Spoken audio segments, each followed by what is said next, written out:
Salut à tous et bienvenue sur le Top Découverte. La plupart d'entre nous s'imaginent que pour trouver des trésors cachés, il faut partir à l'aventure dans des contrées lointaines et difficiles d'accès avec un groupe de chercheurs aguerris. Et pourtant, il arrive parfois que des personnes tout à fait anodines trouvent dans leur jardin ou dans leur cave des trésors d'une valeur inestimable. Voici 7 trésors d'une valeur inestimable trouvés complètement par hasard. Mais avant de commencer, n'oubliez pas de vous abonner si ce n'est pas encore le cas et de cliquer sur la barre des notifications afin de ne rien manquer. C'est parti. Numéro 7, le trésor de Staffordshire. Le 5 juillet 2009, un chômeur anglais du nom de Terry Herbert, passant une partie de ses journées à chercher des trésors avec son détecteur de métaux, a fini par en trouver un, tout bêtement dans un champ au nord de Birmingham. Pendant 6 jours, il va déterrer plus de 500 fragments d'or et d'argent finement ouvragés avant de prévenir le coroner de cette découverte, une des plus importantes sur le sol anglais. Sous terre, c'est plus de 1600 objets et fragments répartis de la manière suivante, soit 45% d'or, 45% d'argent et 10% d'alliage et de matériaux. Sans datation précise à ce jour, on estime que les objets datent d'une période allant du 6e siècle au 8e siècle, période à laquelle la région constituait le royaume barbare de Mercie, qui a prospéré sous le règne de Penda et qui a connu son apogée sous le règne de Offa. Si le trésor a été retrouvé dans un champ, il a été enterré au croisement de Walton Street, la voie romaine parcourant l'île du sud-est au nord-ouest et des vallées de la Tame et de la Trent. Ce n'est sans doute pas par hasard qu'ils sont réunis tous à cet endroit. Autre chose, tous ces objets sont passablement endommagés, tordus, déchiquetés et sont exclusivement des objets militaires. Aucune parure féminine n'a été retrouvée, mais étonnamment aucune lame d'épée non plus. Les objets sont essentiellement des objets religieux ou des parures de guerre, des pommeaux d'épée, ce genre d'objets, et semblent avoir été entassés en plusieurs fois, ce qui laisse penser que l'endroit servait de dépôt.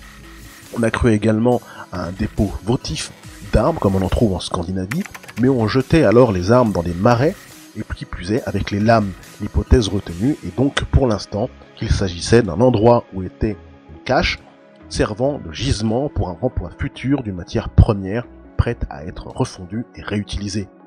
Conformément au Trésor Act de 1996, la totalité du trésor a été rachetée par l'État et la somme de 4 millions d'euros a été partagée entre Terry Herbert et le propriétaire du champ. Numéro 6, le trésor de Californie. Alors qu'il promenait son chien sur sa propriété, un couple de Californiens déterre 1400 pièces d'or d'une valeur totale de 10 millions de dollars, soit environ 7 millions d'euros. Il s'agirait du plus grand trésor jamais déterré aux États-Unis. Tout commence lorsque le couple, qui a choisi de garder l'anonymat, a remarqué une boîte en métal qui dépassait du sol au pied d'un arbre. À l'aide d'un bâton, ils sont parvenus à extraire la boîte et y ont trouvé de nombreuses pièces de 20 dollars en or. Ils décident alors de retourner sur les lieux avec un détecteur de métaux et là, ils trouvent au total 8 boîtes remplies de plus de 1400 pièces d'or. Ces pièces datent de la seconde moitié du 19e siècle et l'usure est quasiment nulle. Le couple s'est abstenu de les nettoyer et les a emmenés chez un expert. Après une étude approfondie, il s'avère que parmi les 1400 pièces d'or, 14 constituent les plus beaux tirages encore jamais trouvés de ces modèles. L'une d'entre elles date de 1866 et est estimée à elle seule à 1 million de dollars. Numéro 5, la déclaration d'indépendance. La déclaration d'indépendance est l'un des documents les plus importants des États-Unis.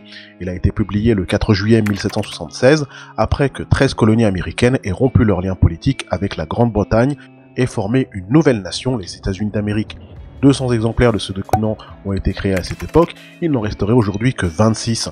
En 1989, un collectionneur en a accidentellement acheté un exemplaire sur un marché aux puces pour seulement 4 dollars. Le jour fatidique, le collectionneur s'est rendu dans un marché aux puces de Pennsylvanie, décidé d'acheter un cadre qui lui plaisait. Comme la peinture à l'intérieur ne lui plaisait pas, il a décidé de l'enlever.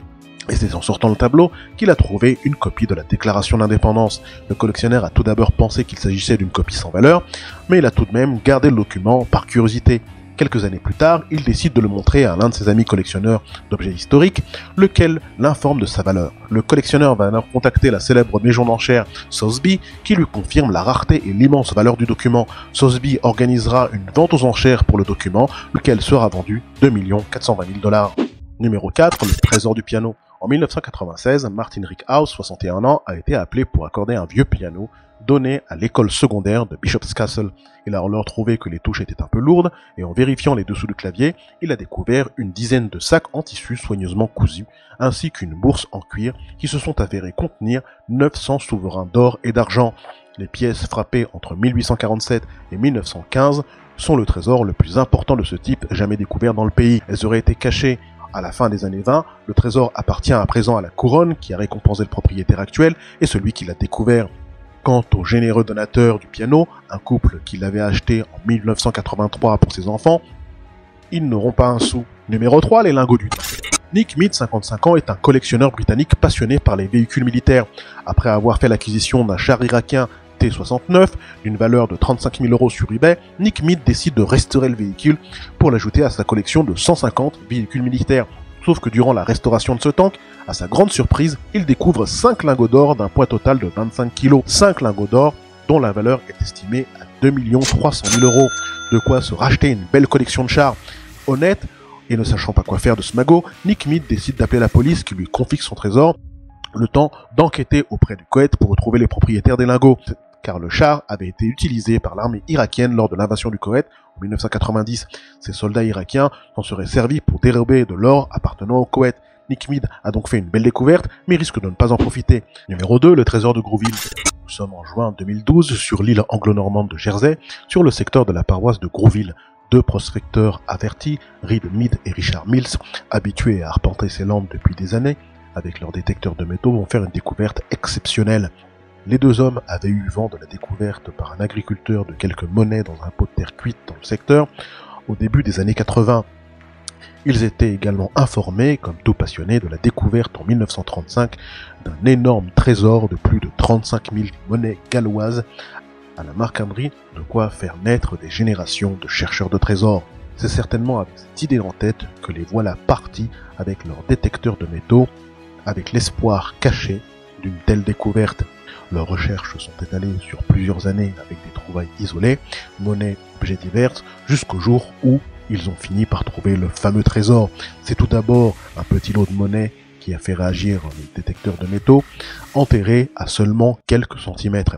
Et c'est en constatant que leur appareil continuait de biper qu'ils ont pressenti la découverte exceptionnelle que serait le trésor de Jersey.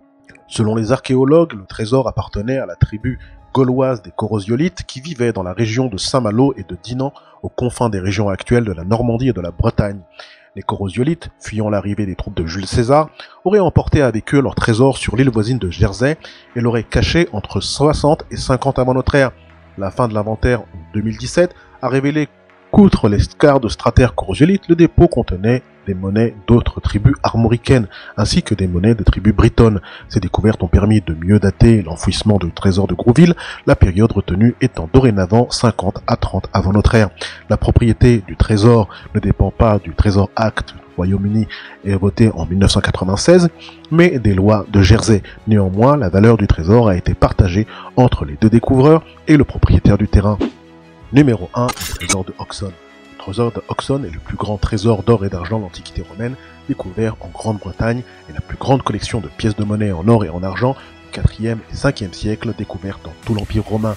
Il a été trouvé par Marie Annaby et son fils Michael le 16 novembre 1992 dans le village de Oxon, en Grande-Bretagne. Le trésor consiste en 14 865 pièces de monnaie romaine de bronze, d'argent et d'or, de la fin du 4e et du début du 5e siècle, et environ 200 pièces de vaisselle en argent et des bijoux en or.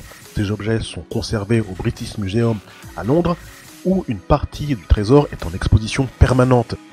En 1993, le Treasure Valuation Committee a évalué ce trésor à 1 075 000 livres sterling. Voilà qui conclut cette liste. Si ça vous a plu, n'hésitez pas à cliquer sur le bouton like et à vous abonner, sans oublier la barre des notifications afin de ne rien manquer. À très bientôt.